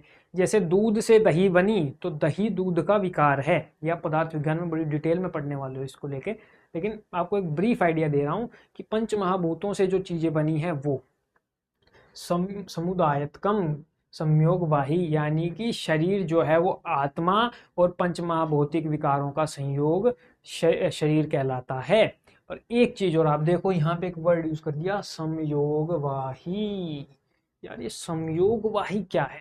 चलो शरीर ठीक है, चेतना का अधिष्ठान भूत है, हमारी आत्मा रहती है, और साथ ही साथ पंच महाभूत आदि की जो चीजें बनी हुई हैं, जो विकार हैं, उनका संयोग है। ये संयोगवाही क्या है? तो संयोगवाही का अर्थ है कि जब ये सभी चीजें, जो हमारी पंच महाभूतों से बनी जितनी भी चीजें हैं, ये जब संयोग में रहती हैं, जब सम अवस्था में रहती हैं, बैलेंस स्टेट में रहती हैं, जिसमें हमारे दोष धातु मल हैं, ये जब तक बैलेंस स्टेट में है तब तक ये शरीर की स्थिति है। अगर इम्बैलेंस में हो जाते हैं तो हमारा शरीर भी धीरे धीरे खत्म हो जाता है। ठीक है, तो यही बताया है कि तत्र शरीरम नाम चेतनाधिष्ठान भूतम पंच महाभूत विकार समुदायतकम संयोग वाही, ये शरीर की डेफिनेशन है। इसको स्टार मार्क कर लो, आपको याद होनी चाहिए, एग्जाम में पूछ लेते हैं, सिलेबस में भी है भाई ये वाला। तो यार चेतना अर्थात आत्मा का आश्रय भूत तथा पंच महाभूतादिक विकारों का संयोग शरीर नाम से जाना जाता है। हिंदी यही हुई इसकी। इस लोक में सभी द्रव्य पंच भौतिक हैं, जो हमने बात कर ली थी। शरीर में पंच महाभूतों के विकार के रूप में रसादि धातुएं, दोष तथा मलों का ग्रहण करना चाहिए। यह शरीर संयोगवाही होता है, अर्थात त्रिदोष सप्त धातु तथा मल सम मात्रा में रहने से यह शरीर गतिमान रहता है। इनका वैषम्य शरीर में क्लेश को उत्पन्न करता है, यानी कि घट जाएं और बढ़ जाएं तो शरीर में दुख, रोग इत्यादि उत्पन्न होने लग जाते हैं। तो आपके लिए मैंने फॉर्मूला बना दिया है, इस फॉर्मूला से आप पता मतलब आपको याद रहेगा कि शरीर क्या है। तो शरीर है चेतना का आश्रयभूत और पंच महाभूत आदि विकारों का संयोग क्या है? शरीर है। और ये शरीर जो है, ये शरीर संयोगवाही होता है। ये शरीर क्या होता है? ये शरीर होता है संयोगवाही। राइटिंग पे मत जाओ यार, राइटिंग थोड़ी सी खराब है, लेकिन चल जाएगा काम। तो ये शरीर क्या होता है? ये होता है संयोगवाही। तो शरीर क्या हुआ? चेतना का अधिष्ठान भूत होता है, यानी कि चेतना का अधिष्ठान है, आत्मा का अधिष्ठान है, और साथ ही साथ क्या है? पंच महाभूत विकारों का संयोग है, समुदाय है, और ये संयोगवाही होता है। ये थी यार शरीर की डेफिनेशन, इजी सी है ना? इजी है ना? है ना इजी? तो ये थी शरीर की डेफिनेशन। अब हम बात करते हैं कि भाई आचार्य सुश्रुत जो है, आचार्य सुश्रुत है ना, बड़ी बात करते हैं हमेशा, छोटी बात नहीं करते। तो आचार्य सुश्रुत है ना, पूरी डिटेल देते हैं शरीर कैसे बन रहा है, उसके बाद बताते हैं हाँ अब ये जो बन गया ना, ये शरीर है। भाई अपन जैसे मॉडर्न में कैसे पढ़ते हैं कि भाई स्पर्म आया, ओ आया, फर्टिलाइजेशन हुई, फिर उसमें डिवीजन जाइगोट बना, फिर डिवीजन चलती रही, और फिर पूरा फीटस तैयार हुआ, फिर उसकी डिलीवरी हो गई और ये बॉडी बन के तैयार है कि नहीं। तो ऐसे ही आचार्य सुश्रुत बताते हैं कि शरीर कैसे बनता है, और ये जो चीज बनी ये शरीर है। तो कैसे कहते हैं? आचार्य सुश्रुत कहते हैं कि शुक्र शोणितम गर्भाशस्थ, कि शुक्र और शोणित जब गर्भ में स्थित होते हैं, यानी कि शुक्र और शोणित का जब संयोग होए, तो आप कहोगे सर शुक्र और शोणित क्या है? तो शुक्र मतलब हमारा जो स्पर्म है, जो मेल बीज है, जो पुरुष बीज है, और शोणित जो है वो स्त्री बीज है, यानी कि ओवम। जब स्पर्म और ओवम यानी कि शुक्र और शोणित जब एक साथ मिलते हैं, कहाँ मिलते हैं? गर्भाशस्थ, गर्भाशय में, यूट्रस में। तो जब गर्भाशय में शुक्र और शोणित का संयोग होता है, तब आत्म प्रकृति विकार सम्मूर्छितम, तब आत्मा वहां पे आत्मा आती है, आत्मा स्थित होती है। आत्म प्रकृति विकार सम्मूर्छितम, आत्म प्रकृति विकार से, आत्मा और प्रकृति के मिलने से, सम्मूर्छना होने से गर्भ, वह गर्भ कहलाता है। कि जब शुक्र शोणित का संयोग हुआ तो वहां पे आत्मा और प्रकृति के विकारों का वहां पे मतलब आना हुआ, वहां अधिष्ठान हुआ, तो आत्मा उसमें आ गई। तो वह जैसे उसमें आत्मा आई तो वह तुरंत गर्भ की संज्ञा वाला हो गया, वह गर्भ कहलाया। ठीक है, अब ये गर्भ हो गया। अब क्या हुआ? तम चेतनावस्थितम वायुर्विभजति, कि अब उसमें चेतना ने प्रवेश किया, वो चेतना उसमें आई। वायुर्विभजति, वायु ने विभजन का कार्य किया, महाभूत चल रहे हैं अब। तेज ने पाचन का कार्य किया, आपने क्लेदन का कार्य किया, पृथ्वी ने संघनन का कार्य किया, आकाश ने विवर्धन का कार्य किया। तो वह जो पिंड था, वह जो गर्भ था, उसमें फिर हस्त यानी हाथ, पाद यानी पैर, जिह्वा, घ्राण, कर्ण, नितंब आदि भिरेरंगे रूपस्तदा शरीरम इति संज्ञा, कि हाथ पैर आदि अंग उत्पन्न हुए और ये जो चीज बनी ये शरीर कहलाई। बस यही है। इसकी हिंदी देखते हैं। शुक्र शोणित जब गर्भाशय में स्थित होकर आत्म प्रकृति विकार से सम्मूर्छित, अर्थात आत्मा, क्षेत्रज्ञ नाम से भी बोला जाता है आत्मा को। आत्मा यानी क्षेत्रज्ञ, प्रधान आदि अष्ट प्रकृति और 16 विकार। अभी अष्ट प्रकृति और 16 विकार क्या है, ये आप यार पदार्थ विज्ञान में पढ़ोगे। वहाँ जब सृष्टि उत्पत्ति पढ़ोगे कि ये सृष्टि कैसे बनती है, ये संसार कैसे बना है, तब वहाँ पे आप पढ़ोगे कि अष्ट प्रकृति क्या होती हैं, 16 विकार क्या होते हैं। 16 विकार में पंच महाभूत और 11 इंद्रियाँ आती हैं। तो ये सब क्या है, अब वहाँ पे आके डिटेल में पढ़ने वाले हो। तो ये जब एक साथ आते हैं तो गर्भ कहलाते हैं। अब इस गर्भ में चेतना के अवस्थित होने पर वायु विभाजन, तेज पाचन, वायु विभाजन मतलब वायु विभाजन का कार्य करती है, डिवीजन का कार्य करती है। तेज पाचन यानी कि कोई भी चीज एक फॉर्म से दूसरी फॉर्म में चेंज करने को पाचन कहते हैं। तो वो पाचन का कार्य करती है। जैसे पाचन मतलब अपने डाइजेशन में भी क्या होता है भाई, कॉम्प्लेक्स मॉलिक्यूल को सिंपल मॉलिक्यूल में चेंज किया जाता है, उसकी एक फॉर्म से दूसरी फॉर्म में चेंज किया तो पाचन हुआ ना। तो ये तेज पाचन का कार्य यानी कि अग्नि पाचन का कार्य करती है। आप क्लेदन, क्लेदन यानी कि मॉइस्चराइजेशन का कार्य करती है। पृथ्वी संघनन का कार्य करती है यानी कि उसको फॉर्म देती है, फिजिकल फॉर्म देती है। आकाश विवर्धन का कार्य करता है। आकाशन की स्पेस है, स्पेस कहीं इंक्रीज होगा तो क्या है, उसका साइज इंक्रीज हो जाएगा। एक बलून है, बलून में हवा भर दो, बलून के अंदर का स्पेस इंक्रीज हो गया यानी कि बलून भी तो बाहर से बड़ा हो गया। तो आकाश जो है वो विवर्धन का कार्य करता है। और इस प्रकार से विवर्धित होते हुए हस्त, पाद, जिह्वा, घ्राण, कर्ण, नितंब आदि अंगों की उत्पत्ति होती है। हाथ, पैर, जीभ, कान, नाक इत्यादि बनते हैं और इसे तब शरीर संज्ञा देते हैं, इसे शरीर कहते हैं। अब आचार्य एक चीज और बताते हैं, क्या कि तच्चम षडंगम, कि यह शरीर जो है 6 अंगों वाला होता है। इस शरीर के 6 पार्ट होते हैं। कौन कौन कौन से, शाखा, चतस्रो, मध्यम, पंचमम, षष्टम, शिरम इति। तो ये 6 पार्ट आचार्य कैसे बना रहे हैं, देखो मैं आपको एक एग्जांपल दे समझाता हूँ। फॉर एग्जांपल, ये भाई कोई व्यक्ति है, ठीक है, ये ये ये इसका हाथ हो गए, 2 हाथ हो गए इसके, ये इसके 2 पैर हो गए, ठीक है। तो ये भाई है चीता, ठीक है, ये चीता है क्योंकि ये खुल के चीता है। कुछ भी नाम रख लो यार, है ना। तो ये लो, इसकी आंखें भी बना देता हूँ। सॉरी, इसको थोड़ा सही से बना देते हैं हम। ये देखो हमें खुश लग रहा है कितना, है ना। तो ये हमारा शरीर है, ठीक है। आचार्य ने इसको कैसे डिवाइड किया, 6 पार्ट कैसे बनाए, तो देखो आचार्य कहते हैं कि हमारे शरीर में 4 शाखाएं होती हैं। 4 तो शाखाएं होती हैं। शाखा क्या होती है, अब कोई भी पेड़ होता है ना, जैसे कोई ट्री होता है, ये ट्री है, तो ट्री से ब्रांचेस निकलती हैं बाहर की तरफ। कोई चीज बाहर की तरफ निकली तो उसे शाखा कह देते हैं, शाखा होता है ना, तो उसे शाखा कह देते हैं। तो वैसे ही हमारे शरीर से, जैसे ट्री में से ब्रांच निकलती हैं, वैसे हमारे शरीर में से ऐसा क्या निकला हुआ है ब्रांच के जैसा, देखो ये 2 हाथ निकले हुए हैं जी, ये 2 पैर निकले हुए हैं जी। यानी कि ये 4 हमारे शरीर की ब्रांचेस हैं। तो इन चारों को आचार्यों ने शाखा बोला है। तो ये हमारे शरीर की 4 तो ये शाखाएं हो गई। कौन कौन सी, 2 हाथ हो गए जी, 2 पैर हो गए, तो 4 तो हमारे शरीर में शाखाएं हो गई। अब फिर कहते हैं कि एक होता है जी मध्य शरीर।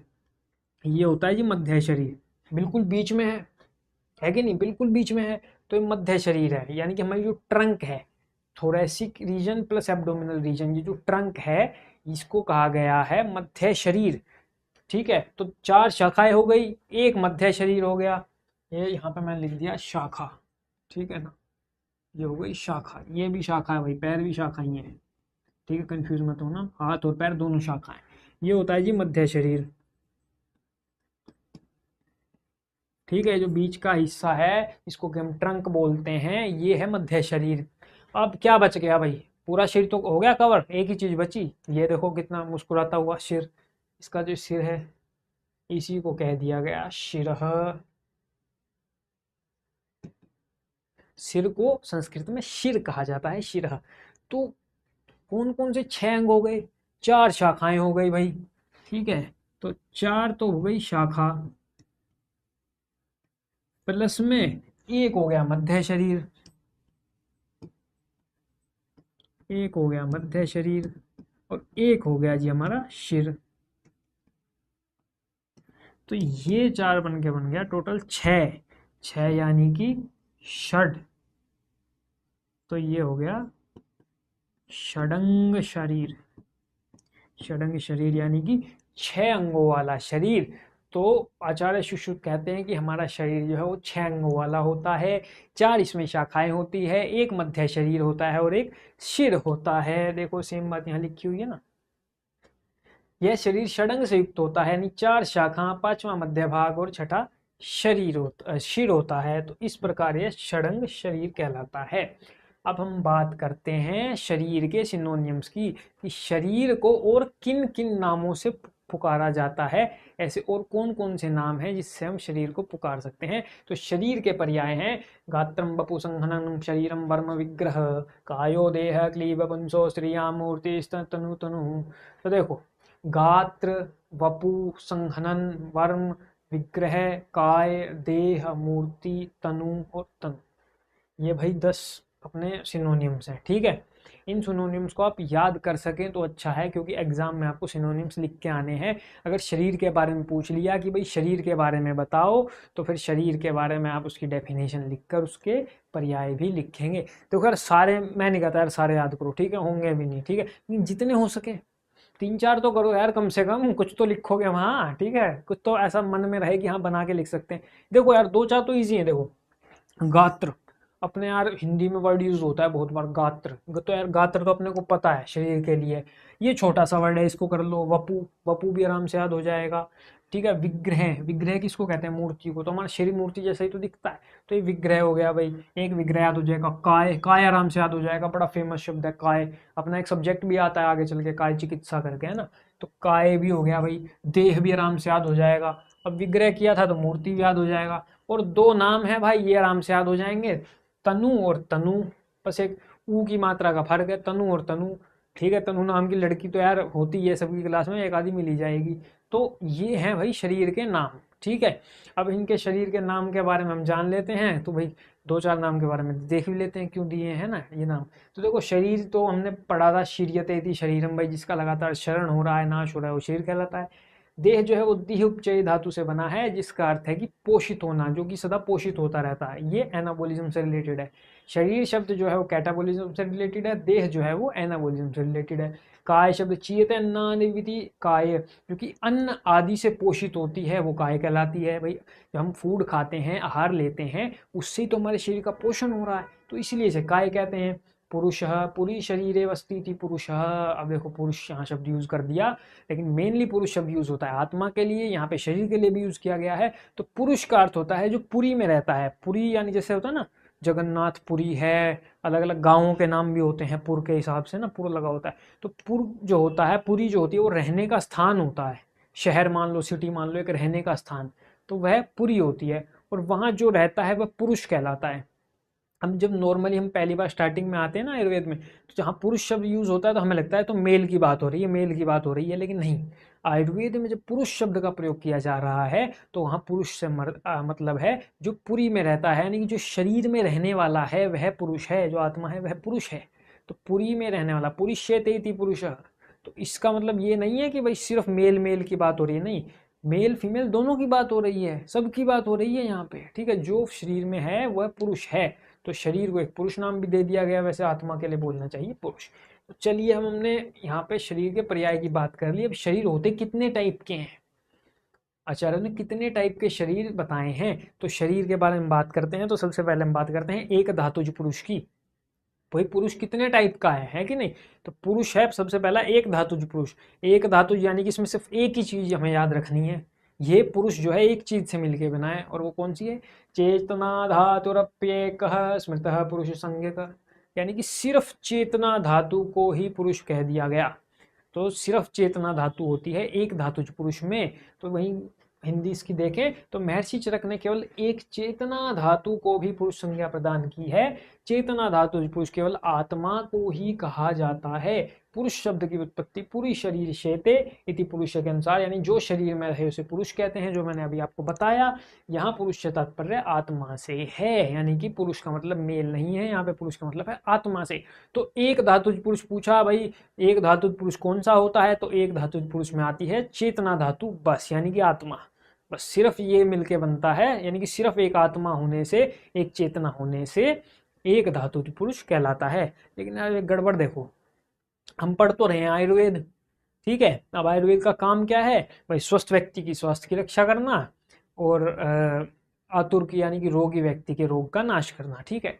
अब लेकिन यार आत्मा जो है, एक धातु जो पुरुष है, आत्मा तो यार निर्विकार होती है, आत्मा तो शुद्ध होती है, आत्मा में तो किसी प्रकार का कोई रोग नहीं हो सकता। ठीक है। ना तो उसको स्वस्थ की स्वस्थ रख सकते हैं हम आयुर्वेद से, ना उसके रोगों का नाश कर सकते हैं। भाई आत्मा तो शुद्ध है ना। तो यार अब एक धातु पुरुष की कैसे चिकित्सा करेंगे? तो आंसर है एक धातु पुरुष की चिकित्सा नहीं होती, क्योंकि एक धातु पुरुष में कोई रोग उत्पन्न नहीं होते। एक धातु पुरुष जो है वो शुद्ध होता है, वो तो आत्मा ही है। आत्मा को क्या है? तो एक धातु पुरुष अचिकित्सीय पुरुष है, यानी कि उसकी चिकित्सा नहीं की जा सकती।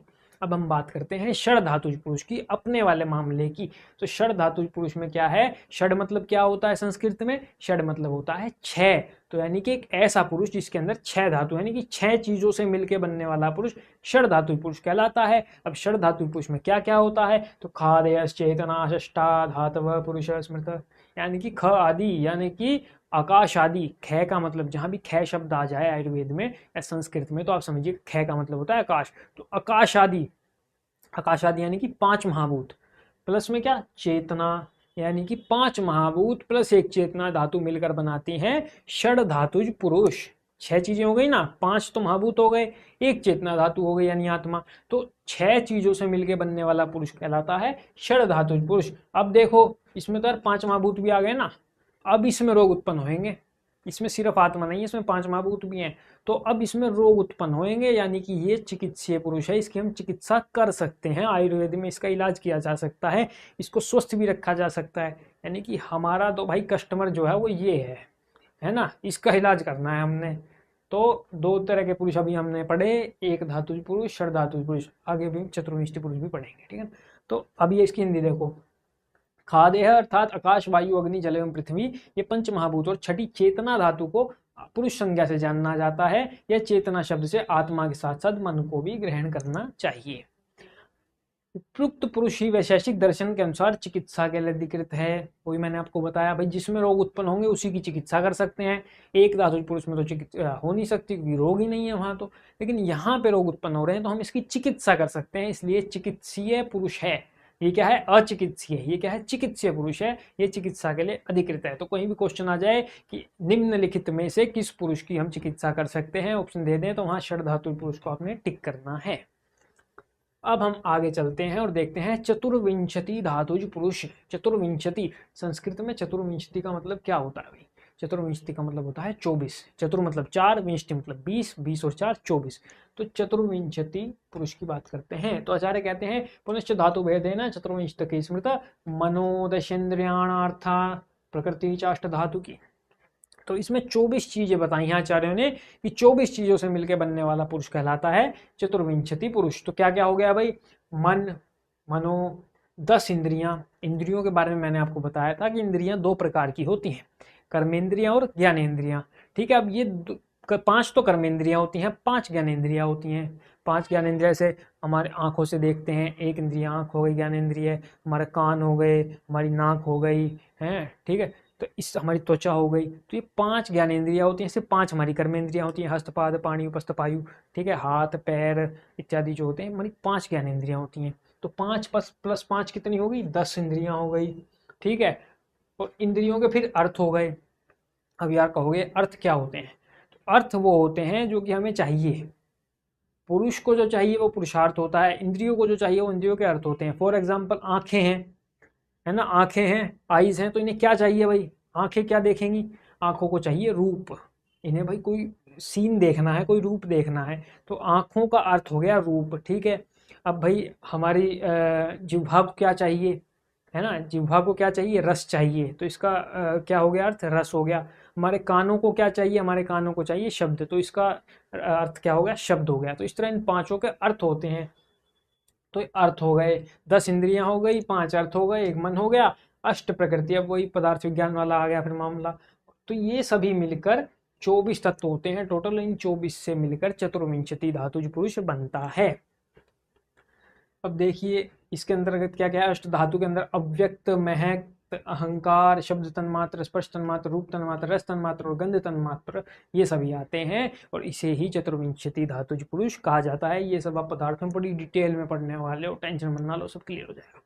तो अब देखो आचार्य क्या कहते हैं, बुद्धेन्द्रिय मनोर्थानाम विद्या योग धर्म परम चतुर्विंशति कोहेश राशि पुरुष संज्ञक, कि भाई इस प्रकार बुद्धि इंद्रिय मन अर्थ तथा इन पर सबका संयोग 24 तत्वों के राशि पुरुष की संज्ञा प्राप्त करता है। यहाँ चरक ने पृथक पृथक 24 तत्वों की परिगणना नहीं की है, तो बुद्धि से महत अहंकार एवं पंचतन्मात्र कुल 7 तत्व, इंद्रियों से 5 ज्ञान इंद्रिय व 5 कर्म इंद्रिय और मन ये 11 तत्व, अर्थात इसे शब्द आदि विषय न लेकर पंचमहाभूत तथा पर अव्यक्त, इस प्रकार 24 तत्व समझने चाहिए। यहाँ इन्हीं के बारे में डिटेल में बता दिया कि 24 तत्व क्या क्या है। तो हमने अभी तक कौन कौन से पढ़े, हमने एक धातु पुरुष पढ़ा, षड धातु पुरुष पढ़ा और ये अभी चतुर्विंशति धातु पुरुष पढ़ा। अभी देखो एक 25 धातु से बनने वाला पुरुष पंचविंशति, ठीक है ना। ये पदार्थ विज्ञान का पूरा मतलब प्योर पदार्थ विज्ञान का टॉपिक है, तो फिर भी हम आपको पढ़ा रहे हैं क्योंकि सिलेबस में डाल रखा है, ठीक है। पंचविंशति पुरुष यानी कि 25 चीजों से बनने वाला पुरुष। तो सांख्य दर्शन के अनुसार पुरुष के 25 तत्व माने गए हैं। क्या क्या होता है, एक तो प्रकृति होती है भाई। अभी प्रकृति क्या होती है, प्रकृति देखो, एक तो होती है प्रकृति जो कि अव्यक्त है, एक प्रकृति विकृति है यानी कि महत अहंकार तन्मात्राएं, एक विकृति है, ठीक है, जिसके अंदर 16 विकार आते हैं, एक न प्रकृति है और न विकृति है, ठीक है ना। अब प्रकृति वो होती है जो कोई चीज बनाती है, जिस चीज से कोई चीज बनती है तो वो प्रकृति कहलाती है, ठीक है ना। फॉर एग्जाम्पल जैसे कि भगवान ये सारा संसार बना रहा है तो भगवान प्रकृति, एग्जाम्पल भगवान प्रकृति नहीं है पहले बात। जैसे कि मान लो कुम्हार जो है वो घड़ा बना रहा है तो कुम्हार प्रकृति है, जो चीज बनाती है वो प्रकृति है, यानी जिससे जो बनता है वो प्रकृति है। दूध से दही बनी तो दूध प्रकृति है, ठीक है। एक होता है प्रकृति विकृति। प्रकृति विकृति का मतलब ये है कि जो कोई चीज बना रही है लेकिन वो खुद भी किसी से बन रही है। विकृति का अर्थ होता है जो किसी चीज से बनती है, ठीक है। तो प्रकृति विकृति वो है जो कि खुद तो दूसरी चीज बना रही है लेकिन वो खुद भी किसी चीज से बन रही है, तो प्रकृति विकृति हो गया। इसके अंदर महत अहंकार और 5 तन्मात्राएं आती हैं। एक होता है विकृति। विकृति होती है कि भाई ये किसी चीज से नहीं बन रही, मतलब सॉरी ये कोई चीज बना नहीं रही है लेकिन ये खुद किसी चीज से बनी है, विकृतियां हैं। तो इसमें 16 विकार आ जाते हैं, 5 ज्ञानेंद्रिय, 5 कर्मेंद्रिय, एक मन तथा पंचमहाभूत। एक होता है ना प्रकृति ना विकृति, ये ना तो किसी चीज से बन रही है और ना कुछ बना रही है। इसके अंदर आ जाती है हमारा पुरुष यानी कि आत्मा। आत्मा कुछ नहीं करता, आत्मा रिलैक्स रहता है, ठीक है। ये ना कुछ बनता है, ना किसी से बनता है, ना कुछ बनाता है। तो सुश्रुत ने भी पंचविंशति तत्वों का उल्लेख सांख्य में सम्मत किया है। ये सांख्य दर्शन से रिलेटेड है, आप पदार्थ विज्ञान में आगे दर्शन शास्त्र पूरा पढ़ने वाले हो। अब हम एक ब्रीफ बात कर लेते हैं दोष के बारे में कि आखिर दोष क्या होते हैं। तो जैसे मैंने आपको ब्रीफ दिया था ना वो मशीन वाला एग्जांपल देके कि दोष होते हैं, ऐसे दूषित हो जाते हैं तो हमारे शरीर को दूषित करते हैं, नॉर्मल अवस्था बैलेंस में रहते हैं तो ये शरीर को धारण करते हैं। तो दोष शब्द बना है दुष्यंति मनः शरीरम चेति दोषा, कि जो मन और शरीर को दूषित करते हैं वे दोष कहलाते हैं। देखो कितनी बड़ी बात है, मन और शरीर दोनों कहाँ पे कंसीडर किए गए हैं।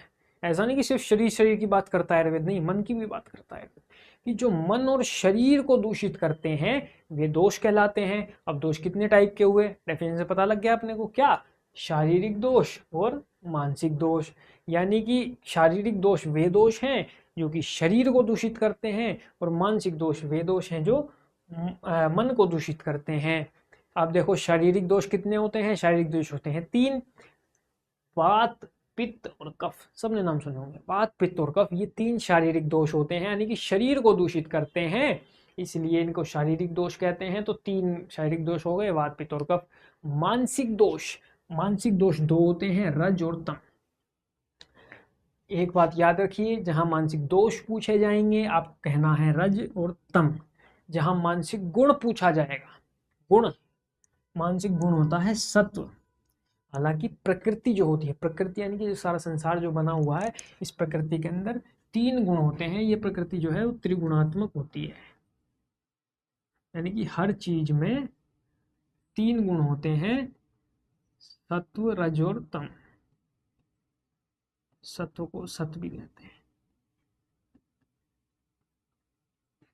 ठीक है। जब प्रकृति की बात आएगी आगे कहीं भी, जब प्रकृति की बात आएगी तो त्रिगुण की बात होगी, उसमें त्रिगुण यानी 3 गुण होंगे, सत रज और तम। लेकिन जब मानसिक दोष की बात आएगी तो मानसिक दोष में रज और तम आएंगे, और मानसिक गुण की बात आएगी तो सिर्फ सत्व आएगा, क्योंकि सत्व शुद्ध होता है, ये मन को डिस्टर्ब नहीं करता है, ये किसी प्रकार का दोष उत्पन्न नहीं करता। जबकि रज और तम ये घट बढ़ जाते हैं तो ये दोष को उत्पन्न करने वाले होते हैं, इसीलिए इसे मानसिक दोष कहा जाता है। ये बात आपको याद रखनी है क्योंकि इसमें कंफ्यूजन हो जाती है कई बार। ठीक है, आगे चलते हैं। अब दोषों के पंच भौतिकत्व को एक बार जान लेते हैं। अभी दोष किन किन महाभूतों से मिलके बने हैं, तो देखिए वात दोष जो होता है वो वायु और आकाश महाभूत प्रधान होता है। मेनली तो उसके अंदर वायु ही होती है, मेन वायु होती है। अष्टांग हृदय ने यानी वाग्भट ने वायु और आकाश माना है। सुश्रुत और चक्रपाणी और दलहन तीनों कहते हैं कि भाई वायु होती है इनमें। वात जो है वायु महाभूत प्रधान है, लेकिन अष्टांग संग्रह यानी कि वाग्भट कह रहे हैं कि वायु में वायु और आकाश दोनों महाभूत है। पित्त दोष जो होता है वो अग्नि महाभूत प्रधान होता है। ठीक है, अग्नि सुश्रुत ने भी मानी है और चक्रपाणी ने भी मानी है, यानी सभी आचार्य एक मत हैं कि पित्त दोष जो है वो अग्नि महाभूत से बना है। हालांकि इनमें होते सारे हैं लेकिन प्रधानता देखी जा रही है। कफ जो है उसमें जल और पृथ्वी की प्रधानता है। सुश्रुत कहता है सोम की प्रधानता है। सोम का मतलब होता है जल, सोम वर्ड जल के लिए यूज होता है और चंद्रमा के लिए यूज होता है। ठीक है, तो सोम यानी जल की प्रधानता है। चक्रपाणी भी यही कहते हैं कि जल की प्रधानता है। तो ये है कि किस दोष के अंदर कौन से दोष प्रधान है, कौन से दोष ज्यादा पाए जाते हैं। आचार्य सुश्रुत क्या कहते हैं, अब देखो धातुओं के बारे में हमने देखा था ना 7 धातुएं होती हैं, तो अब धातुओं में देखो कि कौन सी धातु में कौन से महाभूत होते हैं। तो रस धातु जो होती है उसमें जल महाभूत प्रधान होता है, उसके अंदर जल महाभूत होता है। रक्त धातु जो होती है उसके अंदर जल के साथ साथ पृथ्वी भी होती है। मांस धातु के अंदर पृथ्वी महाभूत प्रधान होता है। देखो पृथ्वी क्या होती है, सॉलिड होती है ना, सॉलिड होती है पृथ्वी पूरी। तो ऐसे ही जो मांस होता है वो भी सॉलिड होता है, पावरफुल होता है ना, बिल्कुल हैवी होता है। तो मांस में पृथ्वी महाभूत प्रधान है। मेद जो है यानी कि फैटी जो टिश्यू है, एडिपोज जो टिश्यू है हमारा, मेद जो है वो जल प्लस पृथ्वी यानी जल महाभूत और पृथ्वी महाभूत प्रधान होता है।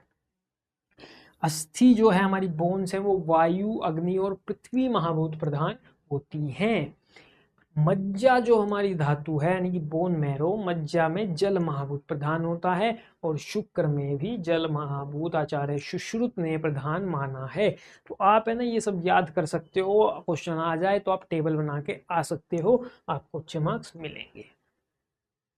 आगे देखिए धातुओं की पंचमहाभूत सारणी की चक्रपाणी और दलहन के क्या माना है। तो भाई चक्रपाणी कहते हैं कि भाई रस जो है उनमें तो कुछ माना ही नहीं है। दलहन कहते हैं कि रस धातु जल प्रधान है। रक्त को तेज प्लस जल माना है। मांस को पार्थिव यानी कि पृथ्वी महाभूत प्रधान माना है। मेद को जल पृथ्वी, अस्थि को पृथ्वी वायु, मज्जा और शुक्र को जल माना है। लगभग सेम ही है, थोड़ा सा फर्क है बस। अब देखते हैं मल। मल में कौन से पंच महाभूत प्रधान थे। 3 प्रकार के मल होते हैं ना, हमने पढ़े थे, पुरीश, मूत्र और स्वेद। तो उन तीनों में देखिए जो पुरीश जो होता है हमारा फीकल मैटर जो होता है वो पृथ्वी महाभूत प्रधान है। भाई सॉलिड निकलता है ना, ज्यादा सॉलिड सेमी सॉलिड मान के चल रहा है, तो पृथ्वी महाभूत प्रधान होता है हमारा पुरीश, फीकल मैटर। और जो स्वेद होता है, जो हमारा स्वेट होता है, जो पसीना में आता है, वो पसीना जल महाभूत प्रधान है। भाई उसमें जल ही निकलता है ज्यादातर। लेकिन मूत्र जो है, मूत्र के अंदर अग्नि प्लस जल महाभूत होते हैं, यानी कि इसके अंदर अग्नि महाभूत और जल महाभूत दोनों पाए जाते हैं। तो ये तो हमने पढ़ लिया भाई कि दोष में, धातु में और मलों में कौन कौन से महाभूत प्रधान होते हैं।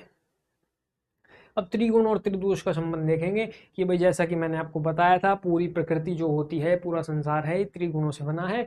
ये एक बेसिक आइडिया है, पदार्थ विज्ञान में आप पढ़ोगे। सृष्टि उत्पत्ति से लेकर सांख्य दर्शन ने जो माना है कि भाई अव्यक्त से, अव्यक्त के अंदर जो प्रकृति है, जो अव्यक्त है, सत्व रज और तम से युक्त होता है, वो महत्व को बनाता है। महत्व त्रिगुणात्मक होता है, उससे अहंकार बनता है। अहंकार 3 प्रकार का है, सात्विक, राजसिक और तामसिक। उससे फिर सात्विक और राजसिक मिलकर एकादश इंद्रिया बनाते हैं, तामसिक पंच तन मात्राएं और पंच महाभूत बनाती हैं। तो ये तो है यार आपका प्योर पदार्थ विज्ञान का टॉपिक कि संसार कैसे उत्पन्न होता है। वो यहाँ पे कवर नहीं कर सकते क्योंकि भाई आपके एक तो सिलेबस का पॉइंट नहीं है और बहुत बड़ा लेंथी टॉपिक हो जाएगा। तो इसमें आप ये जानिए कि पूरा संसार जो है, जो पूरी प्रकृति है, वो 3 गुणों वाली होती है, सत्व रज और तम। ये त्रिगुणात्मक प्रकृति होती है। इन तीनों के बारे में जाने तो सत्य जो गुण होता है वो निर्मल होता है, शुद्ध होता है, निर्विकार होता है, प्रकाश स्वरूप होता है। सत्य यानी कि ज्ञान को मानो आप, सत्व ज्ञान स्वरूप होता है, प्रकाश स्वरूप होता है। अतः मन को भी निर्मल, ज्ञानवान और विकार रहित और आनंदपूर्ण कर देता है। सत्व जिसके मन में होएगा भाई साहब, वो किसी से ना कोई उसको फर्क पड़ेगा, बस मन ज्ञान पूर्ण होएगा, आनंद पूर्ण होएगा, उसको किसी से कोई लेना देना नहीं होएगा, आराम से, है ना, वो सात्विक प्रकृति का व्यक्ति होता है। तो सतोगुण प्रधान या सात्विक प्रकृति का व्यक्ति ज्ञान विज्ञान से संपन्न, भाई ज्ञानी व्यक्ति होएगा पूरा, है ना, उसको मतलब किसी भी चीज से पूछ लो उसको, भाई हर चीज की नॉलेज मिलेगी आपको, ठीक है। तो काम क्रोध लोभ अहंकार से रहित है, यानी कि काम क्रोध लोभ इत्यादि जो होते हैं ना, उसके अंदर वो सब देखने को नहीं मिलेगा, इन सब से वो रहित होएगा, उल्टे सीधे काम में नहीं पड़ेगा वो। ओजस्वी, ओज से युक्त होएगा। पवित्र, पूरा पवित्रता से रहने वाला होगा। मैत्री यानी कि फ्रेंडली नेचर का होगा, मैत्री स्वभाव वाला। आस्तिक यानी कि ईश्वर और वेदों में विश्वास रखने वाला होगा। आस्तिक का मतलब होता है अस्ति सह, सह अस्ति, यानी कि वो जो यह मानता है कि वह है, तो वह आस्तिक होता है, यानी कि आस्तिक होगा। इन सभी विशेषताओं से युक्त होता है। उक्त गुणों के आधार पर महर्षि चरक ने सात्विक प्रकृति के 7 वेदों का उल्लेख किया है। ब्रह्म, अर्ष, इंद्र, याम्य, वरुण, कुबेर का अथर्व, ये 7 प्रकार की प्रकृति है, जिनको आगे चल के अपन डिटेल में पढ़ेंगे। रजोगुण, रजोगुण जो होता है वो रागात्मक अर्थात अटैचमेंट करने वाला होता है, आसक्ति लाने वाला होता है। तृष्णा तथा विषयासक्त होता है। विषय मतलब वो चीजों में ज्यादा घुसने वाला होता है, वो थोड़ा अटैचमेंट वाले नेचर का होता है, जिसमें रजोगुण होता है। तो रजोगुण की प्रधानता होने पर मनुष्य में लोभ, लोभ किसी को पाने की, भाई ये चीज मेरे को मिल जाए, ये मेरे को मिल जाए, ये लालच होता है ना, लोभ। कार्य करने की अति प्रवृत्ति, कोई भी कार्य करने को कह दो तुरंत तैयार हो जाएगा। बोला भाई चल घूमने चलने, बोलो चलो भाई चलो चलो चलो, चल भाई गोवा चलने, चलो भाई चलो चलो चलो, हैं बोले चल भाई वाटर पार्क चलने, चलो भाई चलो चलो चलो, चलो भाई खाना खाते हैं, चलो भाई चलो। तो कोई भी कार्य करने को ले वो तुरंत तैयार हो जाता है। तो कार्य करने की अति प्रवृत्ति रजोगुण प्रधान व्यक्ति में मिलती है। नाना प्रकार की कामनाएं उत्पन्न होती हैं, हर मिनट में कोई नई इच्छा आ जाती है उसके मन में, क्यों, थोड़ा चंचल स्वभाव का हो गया ना रज प्रवृत्ति वाला। रज थोड़ा बात से भी कोरिलेट करता है, चंचल प्रभाव का, आगे हम डिटेल में पढ़ेंगे इसको। राजस प्रकृति के व्यक्ति लोभ, दंभ, क्रोध, ईर्ष्या, द्वेष एवं अहंकार से युक्त होते हैं। ये भाई ये गड़बड़े हैं इनमें। चरक के अनुसार इनके 6 भेद हैं। असुर, राक्षस, पिशाच, सर्प, प्रेत, शकुन। अब आप कहोगे अरे असुर राक्षस कहाँ से आ गए, ये वही वाले हैं क्या? हाँ वही वाले। तो तमोगुण जो है, तमोगुण के बारे में क्या है कि ये प्रकृति जड़ता का मूलक भाव है। जैसे जड़ होती है ना, पेड़ की जड़ होती है, वो एक जगह है, बस वो वहीं रहती है, कुछ उसको फर्क नहीं पड़ता बाहर की चीज़ों से। वैसे ये है तमोगुण वाला, जड़ होता है भाई, इसको कोई फर्क नहीं पड़ता, इतना आलसी होता है, कहीं डाल दो कहीं फेंक दो, कोई फर्क नहीं पड़ता। ये अज्ञानता को उत्पन्न करता है, उसको कोई जानना नहीं है, कोई ज्ञान प्राप्त नहीं करना है, तो वो अज्ञानता को उत्पन्न करता है, प्राणी को मूड बनाकर प्रमाद, आलस्य एवं निद्रा में आसक्त कर देता है, मूर्ख बनाता है, आलसी बना देता है और सारा दिन सोता रहता है ऐसा व्यक्ति तमोगुण वाला। तामस प्रकृति के व्यक्ति में विषाद यानी कि डिप्रेशन, नास्तिकता, नास्तिकों का, अधर्मशीलता, उल्टे से काम करना, अकर्मण्यता, कोई काम नहीं करना, या तो करेगा तो उल्टे काम करेगा, नहीं कोई काम नहीं करेगा, दुर्बुद्धि, खराब बुद्धि वाला, अधिक निद्रा आना आदि गुण होते हैं। तामस प्रकृति के भेदों में पाशव, मत्स्य, वानस्पत्य आदि भेद वर्णित किए गए हैं, जो कि आगे चलने वाले आने वाले चैप्टरों में हम पढ़ने वाले हैं। अब हम आगे चलते हैं, तो इन त्रिगुण और त्रिदोष के बीच में क्या संबंध होता है वो जानते हैं। तो देखिए जो रजोगुण होता है ना, वात प्रधान है भाई, वात के अंदर जो है वो रजोगुण देखने को मिलता है। वात दोष के अंदर कौन सा गुण है? 3 गुणों में से रजोगुण है। पित्त के अंदर कौन सा है? सतोगुण है। ठीक है, पित्त प्रकाश स्वरूप है ना, पित्त में क्या है? अग्नि महाभूत, अग्नि प्रकाश करती है, इससे कोरिलेट करके याद कर सकते हो। तो पित्त के अंदर सतोगुण प्रधान होता है, कफ के अंदर तमोगुण प्रधान देखने को मिलता है। ये तो हमने तीनों दोष की बात कर ली। अब हम महाभूत और त्रिगुण की बात करते हैं। तो आकाश महाभूत के अंदर सतोगुण मिलता है, वायु महाभूत के अंदर रजोगुण होता है, अग्नि महाभूत के अंदर सत्व और रजगुण होते हैं, जल महाभूत के अंदर सत्व और तम होते हैं, और पृथ्वी महाभूत के अंदर तम होते हैं। पृथ्वी होती है ना, मिट्टी होती है, कहीं डाल दो, मिट्टी का ढेर डाल दो, वहीं पड़ा रहेगा, उसको कोई लेना देना नहीं है, भारी होती है। तो तम वाले भी क्या होते हैं? आलसी होते हैं। तो पृथ्वी महाभूत भी थोड़ा आलसी है, भारी है ना, तो वो तम में आ जाता है। आकाश भाई सत्व है, बिल्कुल ज्ञान है, प्रकाश है, तो आकाश क्या है? वो सत्व महाभूत त्रिगुण प्रधान होता है। तो ये तो हमने पढ़ लिया इनका रिलेशन, ठीक है। और इसी के साथ अपना कंप्लीट होता है सिलेबस का पहला पॉइंट। तो यार ये पहला पहला लेक्चर था, छोटा सा लेक्चर है, क्योंकि इसके अंदर ज़्यादा कुछ हमने कवर नहीं किया है, बेसिक्स देखते चले हैं। क्योंकि भाई जब सिलेबस शुरू होता है तो पहला पॉइंट हमेशा छोटा ही रखा जाता है। तो यार ये छोटा सा पॉइंट था, इसमें हमने इंपॉर्टेंट जो श्लोक्स मार्क किए हैं वो श्लोक आपको याद होने चाहिए। इनको आप याद करेंगे, एग्जाम में लिखेंगे तो बड़ा अच्छा रहेगा। देखो यार क्रियाशारी जो है ना, बड़ा ईजी सब्जेक्ट है, बस आपको ना कुछ चीज़ें याद करते हुए चलना है, कुछ चीज़ें समझते हुए चलना है, ठीक है। मैं बता रहा हूँ आपका one of the favourite subject यही रहेगा। क्यों? क्योंकि भाई इसके अंदर सारे बेसिक कंसेप्ट हैं, कोई इतना मतलब हाईली डिटेल्ड प्रोग्राम नहीं, बेसिक कंसेप्ट हैं, बेसिक बेसिक चलेगा इसमें, ठीक है ना। तो बहुत इजीली इसको पास किया जा सकता है, इसको अटेम्प्ट करना बड़ा आसान है। अगर आपको इसके बेसिक कंसेप्ट पता है तो आप बना के भी पेपर को लिख सकते हैं आराम से। इसमें बच्चे पास हो जाते हैं। इसमें ज़्यादा री नहीं आती है अगर आप ध्यान से पढ़ रहे हैं। और ज़्यादा श्लोक भी नहीं करना, कुछ कुछ श्लोक याद करो मेन मेन, जैसे डेफिनेशन का श्लोक हो गया वो याद कर लो, किसी के कोई दोस्त के कर्म पूछ ले, कोई कर्म आदि का श्लोक है वो याद कर लो, मेन मेन श्लोक याद करो, फालतू ज़्यादा श्लोक याद करने की कोई जरूरत नहीं है।